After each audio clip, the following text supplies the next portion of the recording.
ये 3.5 का पहला का तीसरा सवाल है। इसमें बोल रहा है कि आप चेक कीजिए अद्वितीय हल है कि अनेक हल है कि कोई हल नहीं है। तो सबसे पहले इसको हम जांच करेंगे, लिखेंगे a1 बराबर 3, b1 बराबर -5, c1 बराबर 20, a2 बराबर 6, b2 बराबर -10, c2 बराबर 40। एक फार्मूला आता है a1 बाय a2 बराबर b1 बाय b2 बराबर c1 बाय c2। अब इसमें क्या करना है, मान पुट करना हमको 3/6 -5/-10 और 20/40। ई माइनस हट जाएगा। अब देखिए ऊपर नीचा यदि कटेगा तो उसको हम काटेंगे। इसमें कट रहा है ऊपर नीचे, इसको काट दीजिए। 3 × 3, 3 दूनी 6, 5 × 5, 5 दूनी 10, 20 × 20, 20 दूनी 40। ऊपर में नहीं कुछ है, एक एक एक सारे जगह एक बचा हुआ है। लिखेंगे 1/2, 1/2 और इधर भी 1/2। यहाँ भी एक है, यहाँ भी एक है, यहाँ भी एक है। अब देखिए आप कि तीनों आपस में बराबर है। जब तीनों आपस में बराबर होता है तो उसे अनेक हल कहते हैं। लिखेंगे a1 बाई a2 बराबर b1 बाई b2 बराबर c1 बाई c2। यहाँ लिख दिए a1 बाई a2 बराबर b1 बाई b2 बराबर c1 बाई c2। और इस कंडीशन में लिखाता है अनेक हल है, तो लिखेंगे अनेक हल है। अब ये सवाल अनेक हल है तो ब्रज गुणन से नहीं बनेगा। जो क्वेश्चन अनेक हल होगा या कोई हल नहीं होगा उस सवाल को ब्रज गुणन विधि से आप नहीं बना सकते हैं, तो ये सवाल आपको ब्रज गुणन से नहीं बनेगा। अगला सवाल है 3.5 का पहला का चौथा सवाल। देखिए इसको आप सही भी कर सकते हैं या नहीं तो इसी रूप में भी आप बना सकते हैं। मान लीजिए हम यहाँ क्या करेंगे, ये -7 जो कांस्टेंट का मान है बराबर को उधर ले जाएंगे। ये -15 इधर है, इसको बराबर के उधर ले जाएंगे तब भी बनेगा और इस प्रकार से भी बनेगा। अगर आप इस प्रकार से बनाइएगा तो थोड़ा माइनस का काम बढ़ जाएगा, लेकिन इस फॉर्म से हटाइएगा तो माइनस से आप बच सकते हैं, थोड़ा काम आसान हो जाएगा आपका। तो हम क्या करते हैं, ये -7 को उधर ले जाते हैं। लिखेंगे x - 3y बराबर 7 और 3x - 3y बराबर 15। समीकरण 1, समीकरण 2। अब यहाँ जांच करने के लिए हमको a1 का मान 1 होगा, b1 का मान -3, c1 का 7, a2 का मान 3 होगा, b2 का मान -3 होगा और c2 का मान 15 होगा। फार्मूला लगाएंगे a1 बाई a2 बराबर b1 बाई b2 बराबर c1 बाई c2। अब क्या करेंगे, मान पुट करेंगे 1/3 -3/-3 और 7/15।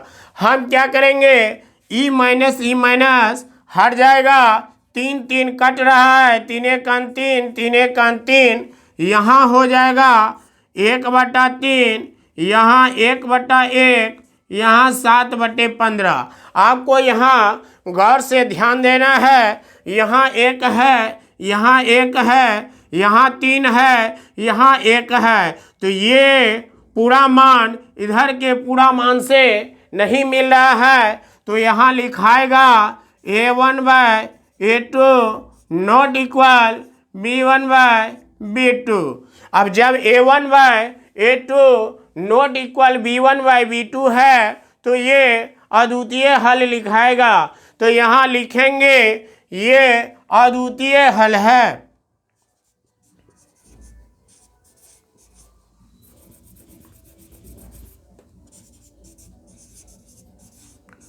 अद्वितीय हल है। आपसे प्रश्न में कह रहा है कि जो अद्वितीय हल है तो अद्वितीय हल के कंडीशन में आप वज्र गुणन विधि से हल कीजिए। ये क्वेश्चन आपका अद्वितीय हल में है तो इसको हम वज्र गुणन से बनाएंगे। तो उसके लिए यहाँ पहले आप समीकरण लिख लीजिए। x माइनस 3y बराबर 7 और 3x माइनस 3y 15 इक्वेशन 1 2। अब क्या बोले हैं कि ब्रज गुणन से बनाने के लिए पहले लिखेंगे, यहाँ देखेंगे कि व्यापक रूप में है कि नहीं है। जब व्यापक रूप में रहता है तो 1 लगाते हैं और जब व्यापक रूप में नहीं रहता है तो -1 लगाते हैं। तो ये तो व्यापक रूप में नहीं है तो इसमें क्या करेंगे, -1 लगाना होगा। तो लिखेंगे x बट्टा बराबर दीजिए y बट्टा बराबर दीजिए। अब ये बताए हैं कि जब बराबर में 0 नहीं रहता है उस टाइम यहाँ -1 लगाना होता है। उसके बाद हम करेंगे क्या, जहाँ x का मान जब निकालेंगे तो x वाले को आप ढक दीजिए। x वाले को जब ढकेंगे उसके बगल में जो मान आएगा उसको क्रॉस में गुना कीजिए। क्रॉस में जब गुना करेंगे तो यहाँ -3 और 15 है, दोनों को गुना करेंगे -45 हो जाएगा। बीच में माइनस का चिन्ह होगा और यहाँ -3 और -7 को गुना करेंगे -21 होगा। लिखेंगे -21। अब जब y का मान निकालेंगे तो y वाले को छिपा देंगे। तो y वाले के बगल में यहाँ 7 और यहाँ 3 है, दोनों को गुना करेंगे 21 आएगा। यहाँ 1 और यहाँ 15, दोनों को गुना करेंगे 1 15 15 हो जाएगा। अब क्या करना है, इसको कांस्टेंट मान को ढकेंगे तो यहाँ 1 और -3 को गुना करेंगे -3 हो जाएगा। और इसको गुना करेंगे तो 1 माइनस सवाल में है और 1 माइनस प्रोसेस में है। तो इस 3 को गुना करेंगे -9 लिखाएगा यहाँ।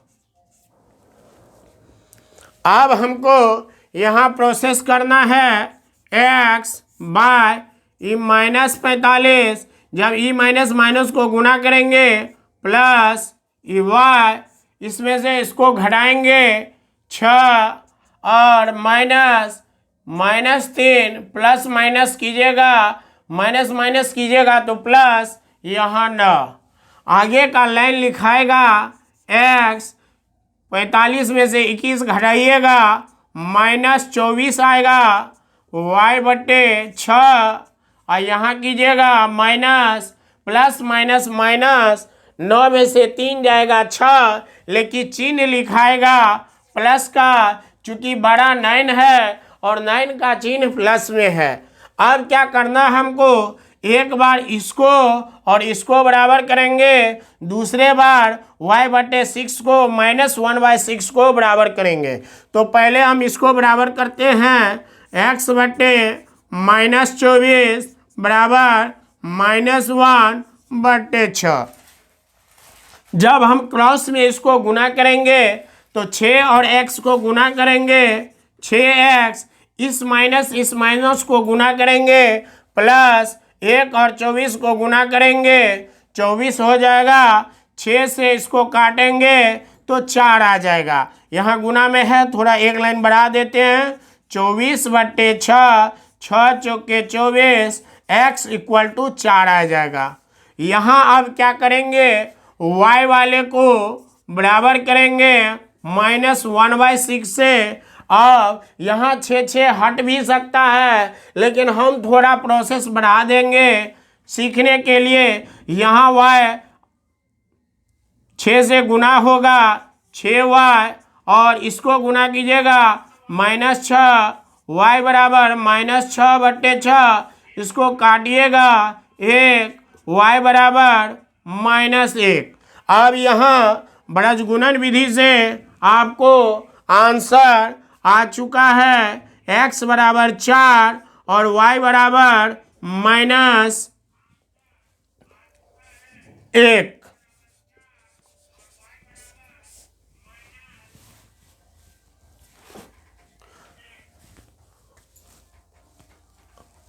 तो आप लोग ब्रजगुणन विधि से सवाल को हल करना सीख चुके हैं। कहीं कोई दिक्कत है तो कमेंट कर सकते हैं।